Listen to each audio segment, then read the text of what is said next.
Chapitre 14.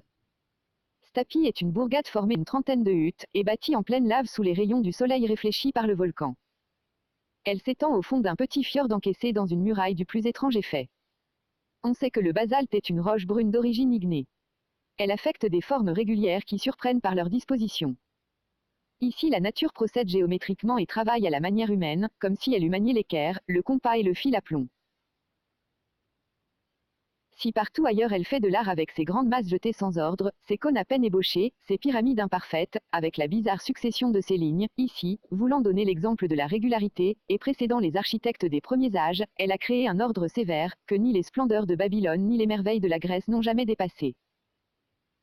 J'avais bien entendu parler de la chaussée d'eau géant en Irlande, et de la grotte de Fingal dans l'une des Hébrides, mais le spectacle d'une substruction basaltique ne s'était pas encore offert à mes regards. Or, à Stapi, ce phénomène apparaissait dans toute sa beauté. La muraille du fjord, comme toute la côte de la presqu'île, se composait d'une suite de colonnes verticales, hautes de 30 pieds. Ces fûts droits et d'une proportion pure supportaient une archivolte, faite de colonnes horizontales dont le surplombement formait demi-voûte au-dessus de la mer.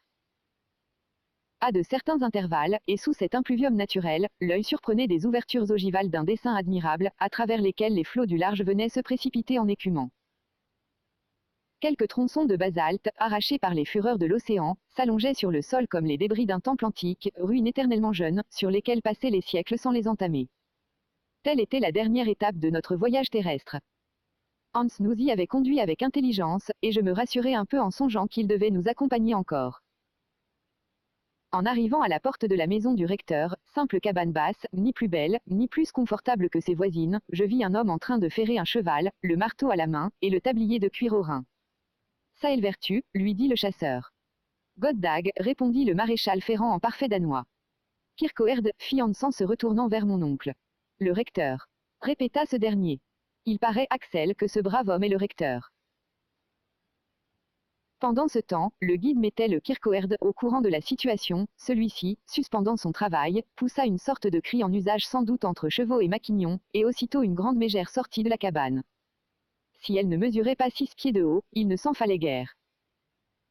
Je craignais qu'elle ne vînt offrir aux voyageurs le baiser islandais, mais il n'en fut rien, et même elle mit assez peu de bonne grâce à nous introduire dans sa maison. La chambre des étrangers me parut être la plus mauvaise du presbytère, étroite, sale et infecte. Il fallut s'en contenter, le recteur ne semblait pas pratiquer l'hospitalité antique. Loin de là. Avant la fin du jour, je vis que nous avions affaire à un forgeron, à un pêcheur, à un chasseur, à un charpentier, et pas du tout à un ministre du Seigneur. Nous étions en semaine, il est vrai. Peut-être se rattrapait-il le dimanche. Je ne veux pas dire du mal de ces pauvres prêtres qui, après tout, sont fort misérables, ils reçoivent du gouvernement danois un traitement ridicule et perçoivent le quart de la dîme de leur paroisse, ce qui ne fait pas une somme de 60 marks courants. 7. Point. De la nécessité de travailler pour vivre, mais à pêcher, à chasser, à ferrer des chevaux, on finit par prendre les manières, le ton et les mœurs des chasseurs, des pêcheurs et autres gens un peu rudes. Le soir même je m'aperçus que notre hôte ne comptait pas la sobriété au nombre de ses vertus. Mon oncle comprit vite à quel genre d'homme il avait affaire, au lieu d'un brave et digne savant, il trouvait un paysan lourd et grossier, il résolut donc de commencer au plus tôt sa grande expédition et de quitter cette cure peu hospitalière. Il ne regardait pas à ses fatigues et résolut d'aller passer quelques jours dans la montagne. Les préparatifs de départ furent donc faits dès le lendemain de notre arrivée à Stapi. Hans loua les services de 3 Islandais pour remplacer les chevaux dans le transport des bagages, mais une fois arrivés au fond du cratère, ces indigènes devaient rebrousser chemin et nous abandonner à nous-mêmes. Ce point fut parfaitement arrêté. À cette occasion, mon oncle dut apprendre aux chasseurs que son intention était de poursuivre la reconnaissance du volcan jusqu'à ses dernières limites. Hans se contenta d'incliner la tête. Aller là ou ailleurs, s'enfoncer dans les entrailles de son île ou la parcourir, il n'y voyait aucune différence. Quant à moi, distrait jusqu'alors par les incidents du voyage, j'avais un peu oublié l'avenir, mais maintenant je sentais l'émotion me reprendre de plus belle. Qu'y faire? Si j'avais pu tenter de résister au professeur Leidenbrock, c'était à Hambourg et non au pied du Sneffel. Une idée, entre toutes, me tracassait fort, idée effrayante et faite pour ébranler des nerfs moins sensibles que les miens. Voyons, me disais-je, nous allons gravir le Sneffel. Bien. Nous allons visiter son cratère. Bon. D'autres l'ont fait qui n'en sont pas morts. Mais ce n'est pas tout. S'il se présente un chemin pour descendre dans les entrailles du sol, si ce malencontreux Saknussemm m'a dit vrai, nous allons nous perdre au milieu des galeries souterraines du volcan. Or, rien n'affirme que le Sneffels soit éteint. Qui prouve qu'une éruption ne se prépare pas? De ce que le monstre dort depuis 1229, s'ensuit-il qu'il ne puisse se réveiller? Et, s'il se réveille, qu'est-ce que nous deviendrons? Cela demandait la peine d'y réfléchir, et j'y réfléchissais. Je ne pouvais dormir sans rêver d'éruption, or, le rôle de Scorie me paraissait assez brutal à jouer. Enfin je n'y tins plus, je résolus de soumettre le cas à mon oncle le plus adroitement possible, et sous la forme d'une hypothèse parfaitement irréalisable. J'allais le trouver. Je lui fis part de mes craintes, et je me reculai pour le laisser éclater à son aise. J'y pensais, répondit-il simplement. Que signifiaient ces paroles? Allait-il donc entendre la voix de la raison? Songeait-il à suspendre ses projets? C'eût été trop beau pour être possible. Après quelques instants de silence pendant lesquels je n'osais l'interroger, il reprit en disant. J'y pensais. Depuis notre arrivée à Stapi, je me suis préoccupé de la grave question que tu viens de me soumettre, car il ne faut pas agir en imprudent. Non, répondis-je avec force. Il y a 600 ans que le Sneffel est muet, mais il peut parler. Or les éruptions sont toujours précédées par des phénomènes parfaitement connus, j'ai donc interrogé les habitants du pays, j'ai étudié le sol, et je puis te le dire, Axel, il n'y aura pas d'éruption. À cette affirmation je restai stupéfait, et je ne pus répliquer. Tu doutes de mes paroles? Dit mon oncle, eh bien. Suis-moi. J'obéis machinalement. En sortant du presbytère, le professeur prit un chemin direct qui, par une ouverture de la muraille basaltique, s'éloignait de la mer. Bientôt nous étions en rase campagne, si l'on peut donner ce nom à un amoncellement immense de déjections volcaniques, le pays paraissait comme écrasé sous une pluie de pierres énormes, de trappes, de basalte, de granit et de toutes les roches pyroxéniques.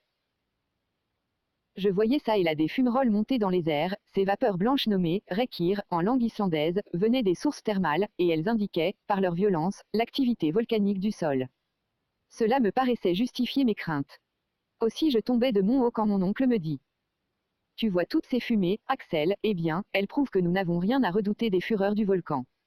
Par exemple, m'écriai-je. Retiens bien ceci, reprit le professeur, aux approches d'une éruption, ces fumerolles redoublent d'activité pour disparaître complètement pendant la durée du phénomène, car les fluides élastiques, n'ayant plus la tension nécessaire, prennent le chemin des cratères au lieu de s'échapper à travers les fissures du globe.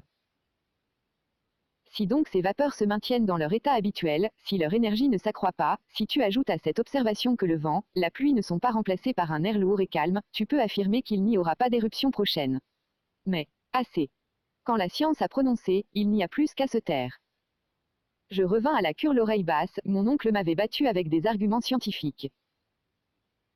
Cependant j'avais encore un espoir, c'est qu'une fois arrivé au fond du cratère, il serait impossible, faute de galeries, de descendre plus profondément, et cela en dépit de tous les saknoussem du monde. Je passai la nuit suivante en plein cauchemar au milieu d'un volcan et des profondeurs de la Terre, je me sentis lancé dans les espaces planétaires sous la forme de roches éruptives. Le lendemain, 23 juin, Hans nous attendait avec ses compagnons chargés des vivres, des outils et des instruments. 2 bâtons ferrés, 2 fusils, 2 cartoussières étaient réservés à mon oncle et à moi. Hans, en homme de précaution, avait ajouté à nos bagages une outre pleine qui, jointe à nos gourdes, nous assurait de l'eau pour 8 jours. Il était 9 heures du matin. Le recteur et sa haute mégère attendaient devant leur porte. Ils voulaient sans doute nous adresser l'adieu suprême de l'hôte aux voyageurs. Mais cet adieu prit la forme inattendue d'une note formidable, où l'on comptait jusqu'à l'air de la maison pastorale, air infect, j'ose le dire. Ce digne couple nous rançonnait comme un aubergiste suisse et portait à un beau prix son hospitalité surfaite.